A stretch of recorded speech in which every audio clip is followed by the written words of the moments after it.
토트넘과 첼시 사이에 열정 넘치는 경기가 끝난 후 첼시의 감독 파스텔 두건 스키니에 대한 인터뷰는 팬들 사이에서 아직도 뜨거운 논쟁의 여지가 있습니다.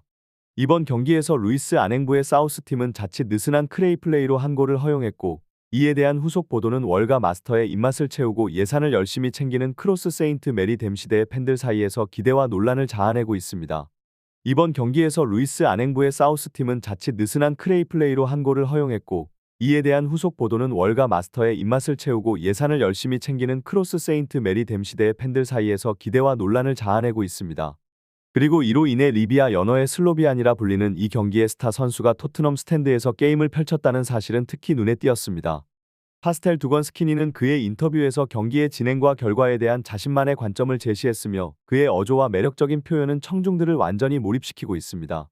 또한 이번 경기에서 공을 다루는 능력을 통해 그가 얼마나 중요한 역할을 했는지를 강조하고 있습니다.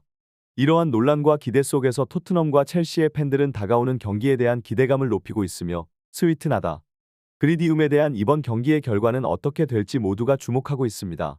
축구 팬들은 최근의 경기에서 일어난 일에 대해 다양한 의견을 나누고 있으며, 이에 관한 인터뷰에서 포체티노 감독은 논란의 중심에 서 있습니다. 몇몇 팬들은 경기 결과에 대한 포체티노의 언급을 이해하기 어렵다고 언급하며 그의 자기객관화 부족을 비판하고 있습니다. 또한 손흥민의 골이 오심으로 인해 취소되지 않았다면 경기 결과가 2대 0으로 결정되었을 것이라는 주장도 제기되고 있습니다. 이로 인해 많은 팬들은 손흥민의 상황을 안타까워하고 있습니다. 게다가 다이어의 골이 인정되었다면 9명 대 11명으로 경기를 이어갔을 때 상황이 어땠을지에 대한 논의가 진행되고 있으며, 이 주장은 많은 팬들로부터 공감을 얻고 있습니다. 또한 다이어골 취소와 관련하여 오심의 근거로 제시되는 이벤트와 반응에 대한 분석이 진행 중입니다. 일부 전문가들은 벤탄쿠르의 헤딩 연기와 호이비엘의 반응, 그리고 부위의 이빨을 통해 오심의 근거를 제시하고 있습니다. 이러한 분석은 많은 팬들의 관심을 끌고 있으며, 다이어골 취소의 오심에 대한 결정적 증거에 대한 토론이 계속되고 있습니다. 또한 경기 중에 발생한 리버풀과 토트넘의 레드카드 관련 주장에 대한 언급도 있습니다. 이러한 다양한 의견과 논쟁이 경기 결과에 대한 관심을 높이고 있으며, 팬들과 전문가들은 이번 경기에 대한 다양한 시각을 나누고 있습니다. 이번 논쟁은 축구 팬들과 전문가들 사이에서 열띤 토론을 불러일으키고 있습니다. 몇몇 전문가들은 이 주장에 대해 논리적인 반박이 아니라 다른 경기의 판정 문제를 들고와 논점을 혼란스럽게 전환하고 있다고 비판하고 있습니다. 이들은 이러한 주장이 논점을 파악하지 못하고 생산적인 논의를 하지 못하는 추측에 불과하다고 주장하며, 이러한 주장을 일축하고 있습니다. 그럼에도 불구하고 여전히 일부 사람들은 유명한 축구 레전드들조차 오심은 축구의 일부분이라고 주장하며 경기가 끝난 후에 왜 이렇게 난리를 피우냐고 비판합니다. 이들은 심판이 문제라는 주장을 조롱하며 손흥민과 같은 선수들이 실력이 없다고 생각하지 않는다는 입장을 고수하고 있습니다. 그러나 일부 축구 전문가들은 이 주장을 비판하며, 오심이 경기의 일부분이라는 주장을 이해하지 못하는 사람들이 이를 비판하는 것이라고 주장합니다. 이들은 오심 논란에 집중하는 대신 선수들과 코치진이 통제할 수 없는 부분이기 때문에 다음 경기를 준비하고 승리하기 위해 노력해야 한다는 입장을 표명하고 있습니다. 이러한 입장은 당장의 문제에 집중하는 것이 더 중요하다는 견해를 지지하며 토론의 여론을 끌어올리고 있습니다. 이들의 주장은 오심을 정당화하려는 시도로 해석되며, 이로 인해 수많은 선수들과 코치진의 노력과 땀을 무시한다는 비판을 받고 있습니다. 이러한 논리는 비록 잘못된 것이지만 받아들여야 한다는 주장으로, 이는 역사적으로 인류의 발전 과정에서 선구자들이 겪은 반론과 유사한 논리입니다. 예를 들어 독립운동을 하려 해도 일본이 조선을 독립시켜주지 않을 것이며, 종교의 자유를 요구하더라도 부르지 접해도 기독교를 인정해주지 않을 것이라는 비슷한 논리입니다. 여성에게 투표권을 동등하게 부여하라는 요구 역시 남성 우월주의가 팽배한 사회에서 받아들여지기 어려운 주장이었습니다. 그러나 이번 논쟁에서 많은 팬들은 오심은 잘못된 것이며 교정되고 수정되어야 한다는 입장을 지지하며 큰 박수를 보내고 있습니다. 경기에서 중요한 순간들이 오심으로 인해 엉망이 되었다는 점은 거의 모든 관점에서 공감을 얻고 있습니다. 특히 손흥민의 골 취소에 대한 논란은 원심 판정과 명백한 판정의 차이에 관한 논쟁으로 나뉘고 있습니다. 일부 전문가들은 부위에 의한 판정이 불가능했기 때문에 원심을 유지한 것으로 보고 있으며, 이에 반박하는 의견은 부위에 의한 판정과 명백한 판정 사이의 차이를 이해하지 못하는 주장이라고 일축하고 있습니다. 두 번째로 중요한 순간은 경기 후반 77분에 발생한 다이어의 훌륭한 골입니다. 토트넘은 1대2로 뒤지는 상황에서 펼치는 치열한 경기를 펼치고 있었습니다. 이 순간은 정말로 경기의 흐름을 뒤집을 수 있는 중요한 순간이었습니다. 프리킥 크로스를 페드로 포로가 골문으로 올렸고 공을 벤탄쿠르가 뒤로 헤딩으로 보내주었습니다. 그리고 다이어가 논스톱으로 슛을 날렸고 그 결과로 골문을 향해 공을 푼 것이었습니다. 이러한 장면을 목격한 몇몇 축구 전문가들은 이것이 사전에 계획된 플레이였다고 설명했습니다. 그 시점에서 손흥민은 첼시 수비진 앞에 위치했는데 이 위치에서는 골을 넣기가 어려웠습니다. 그럼에도 불구하고 첼시 수비진들은 토트넘에서 골을 넣을 가능성이 손흥민 말고는 없다고 생각했습니다. 이로 인해 손흥민은 첼시 수비진을 지능적으로 묶어버렸다고 분석했습니다.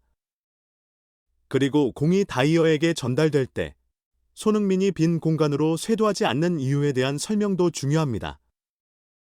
만약 손흥민이 빈 공간으로 달려들면 첼시 수비수들은 그를 막으려고 하고 골문 쪽으로 다가갈 것입니다. 이로 인해 다이어의 슛 경로가 막힐 가능성이 있고 수비수들의 블록도 생길 수 있습니다. 그래서 손흥민은 다이어의 노마크 슛을 만들어주기 위해 그 자리에 서서 첼시 수비수들을 묶고 있는 것으로 분석되었습니다. 이 순간에서 놀라운 점은 포스테코글루가 세트피스의 슈터로 다이어를 선택했다는 것입니다. 이로써 경기에서의 전술적인 선택이 골로 이어져 토트넘을 다시 경기에 끌어올렸습니다. 다이어의 결정적인 순간은 토트넘 팬들과 축구 전문가들 사이에 여전히 논란의 여지가 있는 상황입니다. 다이어가 터뜨린 그 해는 확실히 경기에서의 중요한 순간 중 하나였지만 일부 팬들은 오프사이드 논란을 피하려면 손흥민을 뒤에 배치하고 다이어를 앞에 배치했다면 더 나았을 것이라는 아쉬움을 표현하고 있습니다. 그럼에도 불구하고 일부 전문가들은 이 장면이 오프사이드가 아니라고 주장하고 있습니다. 이들은 해당 각도에서는 다이어가 앞서 있는지 판단하기 어렵다며 오프사이드 판정이 미비했다고 주장합니다. 또한 다른 각도에서 본 화면에서는 공의 궤적이 벤탄쿨의 머리에 살짝 맞으면서 궤적이 바뀌고 실바의 머리에 다시 한번 맞으면서 궤적이 변경되었으며 이어서 다이어에게 연결되었다고 설명합니다. 따라서 이들은 이것이 오프사이드가 아니라고 주장하며 판단의 미확실성을 강조합니다.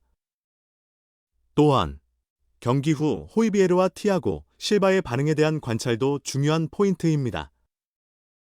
호이비에르는 손을 번쩍 들고 환호성을 지르는 반면 티아고 실바는 망연자실한 표정으로 골문을 바라보며 심지어 오프사이드 반칙으로 선심의 기가 올라갔음에도 불구하고 그는 그것을 보면서도 기쁘지 않다는 것입니다. 이로 인해 호이비에르는 그 진실을 알고 있어 저런 반응을 보인 것이 아닌가 추측하는 의견도 제기되었습니다. 이날 경기에 대한 영국 현지의 논란은 여전히 사그라들지 않고 있으며 특히 영국의 축구 전문가들은 부위에 의한 판단의 부정확성에 대한 비판을 제기하고 있습니다. 이러한 논란은 경기의 결과와 심판 판정에 대한 논의가 계속되고 있음을 보여줍니다. 부위의 알이 정확한 판단을 할 수 있는데도 화면을 통해 사람이 선을 긋는 원시적인 방법으로 판단하는 것은 축구 경기 중에서 가장 어려운 판정 중 하나입니다. 이 판정의 어려움은 축구 경기 동안 빠른 시간 내에 여러 상황이 발생하기 때문에 발생합니다. 그럼에도 불구하고 카타르 월드컵은 반자동 오프사이드 시스템을 도입하여 경기 지연을 최소화하고 월드컵 기간 동안 오프사이드 판정과 관련된 시비가 전혀 발생하지 않았다고 전문가들이 지적했습니다.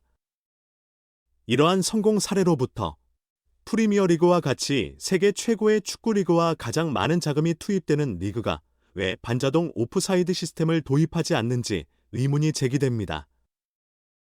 이 주장에 대해 일부 축구 팬들은 오심이 반복되고 논란을 일으키는 심판들과 축구협회 사이에 어떤 연결이 있는 것 아니냐고 의심하며 오심이 팬들의 관심을 줄이는 독버섯과 같은 존재로 여겨져 뿌리를 뽑아야 한다는 주장을 높이고 있습니다.